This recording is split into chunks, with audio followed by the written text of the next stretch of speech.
எனக்கு மிகவும் அன்பான நண்பு சகோதர சகோதரிகளே, ஒவ்வொருவரையும் பார்த்து அதிக மகிழ்ச்சி அடைகிறேன். கர்த்தர் நல்லவருடைய கிருபை என்றும் உள்ளது. கர்த்தர் நாளை ஆசீர்வதிக்கும்படிக்கு கர்த்தர் நமக்கு கொடுத்திருக்கிற உன்னதமான வாக்குத்தத்தம் என்ன என்று பார்ப்போம். அது 2 கொரிந்தியர் 7வது அதிகாரம் 10வது வசனம். லௌகீக துக்கமோ மரணத்தை உண்டாக்குகிறது. லௌகீக துக்கமோ மரணத்தை உண்டாக்குகிறது என்று வேதம் சொல்லுகிறது. லௌகீக உலக துக்கம், உலக காரியங்களை குறித்து நாம் பல காரியங்களை குறித்து இருதயத்தில் ஏகப்பட்ட துக்கம் இருக்கும். ஐயோ, இந்த குறிப்பிட்ட காரியத்தில் செய்யாமல் போனேன்னு, இந்த காரியம் எனக்கு கைகூடி வரவில்லையே, எல்லாரும் நன்றாக இருக்கிறாங்க, நான் மாத்திரம் இப்படி இருக்கிறேன் என்று சொல்லி எனக்கு மாத்திரம் இல்லையே இல்லையே இல்லையே இல்லையே இல்லையே என்று சொல்லுகிற துக்கம் எதை வருவிக்குமாம்? மரணத்தை வருவிக்கும். பிரியமானவர்களை, இன்றைக்கு ஏதோ ஒரு காரியம் எனக்கு நடக்கலை பிரதர், எனக்கு கைகூடி வரமாட்டேங்குது, நான் எவ்வளோ போராடி பார்க்குறேன், எனக்கு மாத்திரம் அது சம்பவிக்க மாட்டேங்குது, எனக்கு மாத்திரம் கைகூடி வரலை என்று சொல்லி நீங்கள் ஒரு வேளை யோசித்து கொண்டிருக்கலாம். கர்த்தர் உங்களை பார்த்து சொல்லுகிறார், பயப்படாதே, உனக்கு முன்பாக இருக்கிற எல்லா இருளையும் வெளிச்சமாய் மாற்ற என்று சொல்லி கர்த்தர் வாக்கு கொடுக்கிறார். பிரியமானவர்களே, இன்றைக்கு லௌகீக துக்கம், இந்த உலகத்தின் துக்கம் நம்முடைய இருதயத்தை அங்கலாய்த்து கொண்டு போராடி கொண்டு இருக்கலாம்.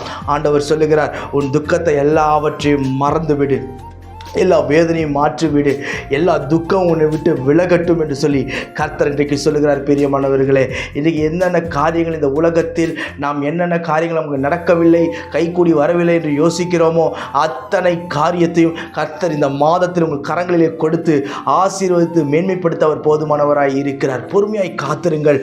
உங்களுக்கு நியாயமாய் வர வேண்டிய எந்த காரியமாய் இருந்தாலும் அதை உங்களுடைய கரத்திலே கொடுத்து உங்களை ஆசீர்வதிக்க கர்த்தர் போதுமானவராய் இருக்கிறார்.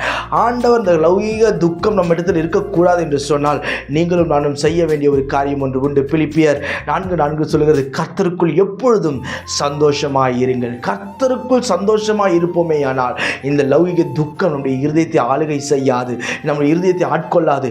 எப்பொழுதும் கர்த்தருக்குள் இருக்கிற சந்தோஷம், கர்த்தருக்குள் இருக்கிற மகிழ்ச்சி, கர்த்தருக்குள் இருக்கிற விசுவாசத்தில் நாம் நிலைத்திருக்கும் பொழுது இந்த உலகத்தின் கிரியைகளை காரியங்களை ஜெயிக்க அவர் நமக்கு கிருபை பாராட்டுவார்.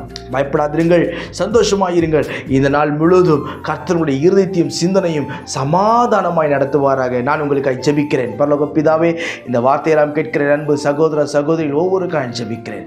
மேன்மைப்படுத்தி கனப்படுத்தி உயர்த்துவீராக ராஜா.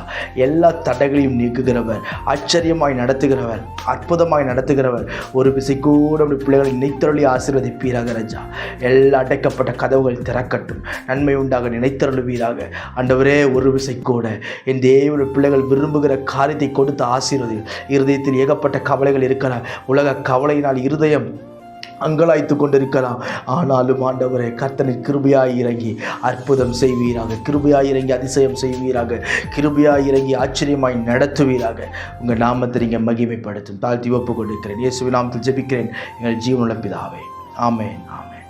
God bless you.